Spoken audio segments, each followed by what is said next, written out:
Metro Atlanta Telugu సంఘం తామా ఉగాది వేడుకలు ఇటీవలే వైభవంగా జరిగాయి. అట్లాంటా మహానగరంలో ఏప్రిల్ 5వ తేదీన డెన్మార్క్ ఉన్నత పాఠశాలలో ఘనంగా నిర్వహించారు. తామా బోర్డు కార్యనిర్వాహక సభ్యులు జ్యోతి ప్రజ్వలనతో కార్యక్రమాలు ప్రారంభించారు.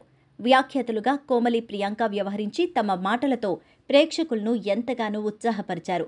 సాంప్రదాయ, జానపద నృత్యాలు, పాటలు పాడడం మొదలైన సాంస్కృతిక కార్యక్రమాలతో పాటు పంచాంగ శ్రవణం ఏర్పాటు చేశారు. తెలుగునాట సాంప్రదాయంగా ఉగాది నాడు వినిపించే పంచాంగ శ్రవణం శ్రీ సత్యనారాయణ స్వామి ఆలయం నుండి విచ్చేసిన పండితులు నాగా రవి గారు వినిపించారు. ఇందులో కొత్త సంవత్సరంలో సంభవించే ఫలితాలు వివరించారు.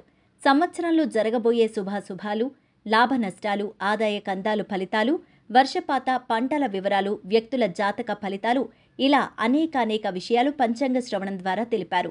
వచ్చిన వారంతా శ్రద్ధగా తమ విశ్వావసునామ సంవత్సర రాశి ఫలాలను ఆలకించారు. ఈ సంవత్సరం తామావారు సమాజ సేవలో ఉన్న 3 తెలుగువారిని ఎన్నుకొని వారికి ఉగాది పురస్కారాలు అందజేశారు. ఈ పురస్కార గ్రహీతలుగా శ్రీ మురళీకృష్ణ గద్దే, ఎల్లైడ్ ఇన్ఫర్మేటిక్స్ వ్యవస్థాపకులు శ్రీ గౌతమ్ రెడ్డి గోలి, ర్యాపిడ్ ఐటీ వ్యవస్థాపకులు శ్రీమతి శాంతి మేడిచెర్ల, కర్ణాటక సంగీత గాయనిమణి నిలిచారు. ఇదే వేదికపై సిలికానాంధ్ర ద్వారా తెలుగు భాషకు సేవ చేస్తున్న మనబడి సమన్వయకర్తలను తామావారు గుర్తించి శాలువా కప్పి పుష్పగుచ్ఛంతో గౌరవించారు.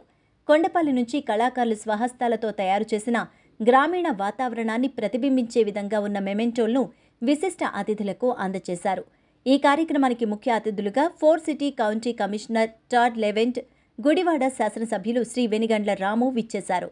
అదే రోజున ముందుగా పిల్లలకు రోబోటిక్స్ పోటీలు, పరీక్షకు ముందస్తు పరీక్షలు నిర్వహించి గెలిచిన పిల్లలకు బహుమతులు ప్రదానం చేశారు. ఈ పోటీలకు చిన్నారుల నుంచి అనూహ్య స్పందన లభించింది.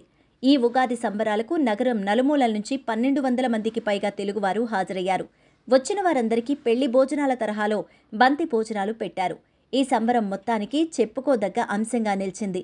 30 రకాల పదార్థాలతో అరిటాకులో భోజనం వడ్డించడంతో వచ్చిన వారంతా చాలా సంతృప్తిగా ఉందని మెచ్చుకున్నారు. భోజన సదుపాయాలు దేశీ డిస్ట్రిక్ట్ రెస్టారెంట్ ఏర్పాటు చేశారు. భోజన సదుపాయాలు సజావుగా సాగడానికి దాదాపుగా 80 మంది వాలంటీర్లు పనిచేశారు. చివరగా ప్రెసిడెంట్ రూపేంద్ర వేములపల్లి కార్యక్రమం విజయవంతంగా జరగడానికి సహకరించిన వాలంటీర్లు, స్పాన్సర్లు వచ్చిన ప్రేక్షకులకు సాదరంగా అభినందనలు తెలిపారు.